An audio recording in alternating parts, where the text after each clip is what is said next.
Hello friends, welcome to my channel. Today మనం 6th September 2025కి సంబంధించిన important current అఫైర్స్ని ఈ వీడియోలో చూద్దాము. మా ఛానల్ని కనుక ఫస్ట్ టైం చూస్తున్న వాళ్ళుంటే వీడియోని లైక్ చేసి ఛానల్ని సబ్స్క్రైబ్ చేసుకోండి. వీడియో కింద డిస్క్రిప్షన్లో టెలిగ్రామ్ ఛానల్ లింక్ ఉంటుంది, అందులో కూడా జాయిన్ అవ్వండి.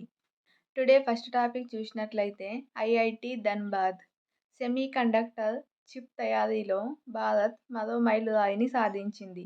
పూర్తి స్వదేశీ పరిజ్ఞానంతో ఏ-ఫేక్-1 అనే చిప్ను ఉత్పత్తి చేసింది.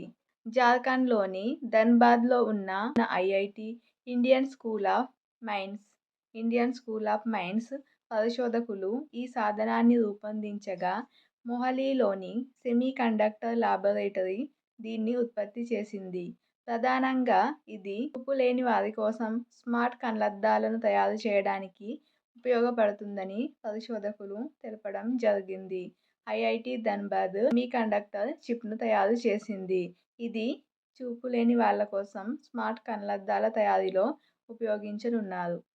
అలాగే నెక్స్ట్ టాపిక్ చూసినట్లయితే ప్రజారోగ్య సూచీల్లో కీలకంగా భావించే శిశు మరణాల rate IMR infant mortality rate తగ్గుదలలో మన దేశం గణనీయమైన పురోగతి సాధించింది. రిజిస్టర్ జనరల్ ఆఫ్ ఇండియా 2023 ఏడాదికి గాను విడుదల చేసిన శాంపిల్ రిజిస్ట్రేషన్ సిస్టమ్ నివేదిక ఈ విషయాన్ని వెల్లడించింది.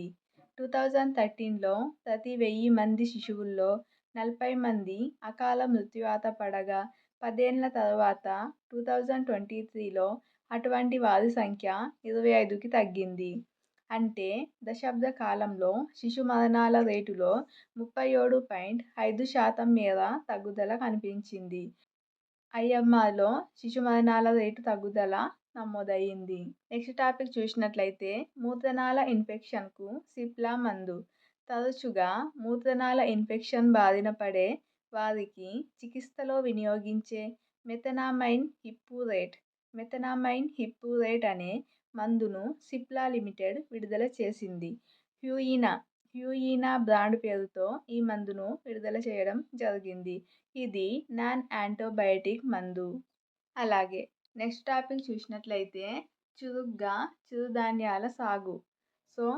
చిరుధాన్యాలకు సంబంధించి ఒక నివేదికను వెల్లడించింది ప్రభుత్వం. సంపూర్ణ పోషణ భాండాగారాలుగా గుర్తింపు పొందిన చిరుధాన్యాల సాగు దేశవ్యాప్తంగా విస్తరిస్తుంది. 2023-24లో 175.72 లక్షల టన్నుల ఉత్పత్తి జరగగా, 2024-25లో 180.16 లక్షల టన్నులకు పెరిగినట్లు కేంద్ర వ్యవసాయ, రైతు సంక్షేమ శాఖ తాజా నివేదికలో తెలిపింది. సాగు కూడా 79 లక్షల ఎకరాల నుంచి 90 లక్షల ఎకరాలకు చేరింది. దేశంలో గత 5 దశాబ్దాలలో ఇదే అత్యంత ఎక్కువ పెరుగుదలగా నమోదయ్యింది.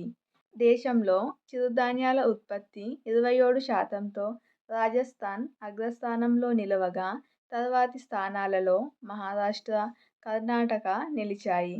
ఆంధ్రప్రదేశ్, తెలంగాణలు ఉత్పత్తిలో పెరుగుదల కనిపించినా కూడా అవి 9-10 స్థానాల్లోనే ఉన్నాయి.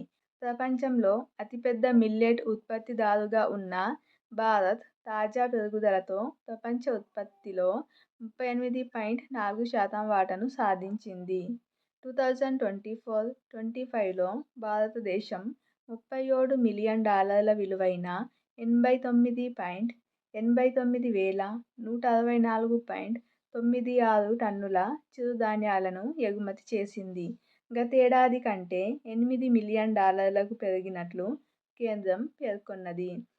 ఇది కేంద్ర వ్యవసాయ, రైతు సంక్షేమ శాఖ నివేదికను విడుదల చేసింది. అందులో చిరుధాన్యాలకు సంబంధించిన అంశాలు. నెక్స్ట్ టాపిక్ చూసినట్లయితే మౌంట్ ఫుజీని అధిరోహించిన 102 ఏండ్ల వృద్ధుడు.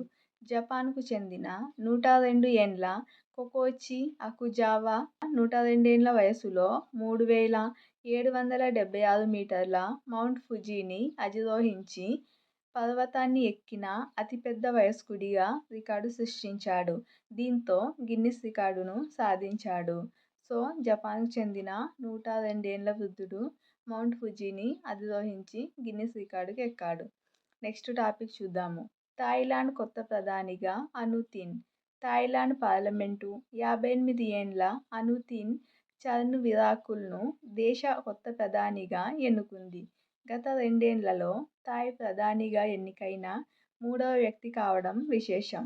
గత ప్రధాని పెతొంగ్గాను షినవతను పదవి నుంచి రాజ్యాంగ న్యాయస్థానం తొలగించిన నేపథ్యంలో ఈ నియామకం చోటు చేసుకుంది. సో దీనికి సంబంధించి మనం గత 2 వీక్స్ బ్యాక్ చూసాము. అందులో షినవతను ఆ దేశ రాజ్యాంగ న్యాయస్థానం తొలగించింది.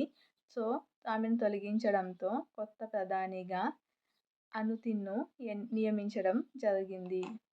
ఇది ఫ్రెండ్స్ టుడే 6th సెప్టెంబర్ 2025కి సంబంధించిన ఇంపార్టెంట్ కరెంట్ అఫైర్స్ వీడియో నచ్చినట్లయితే లైక్ చేసి ఛానల్ని ఫస్ట్ టైం చూస్తున్నట్లయితే సబ్స్క్రైబ్ చేసుకోండి.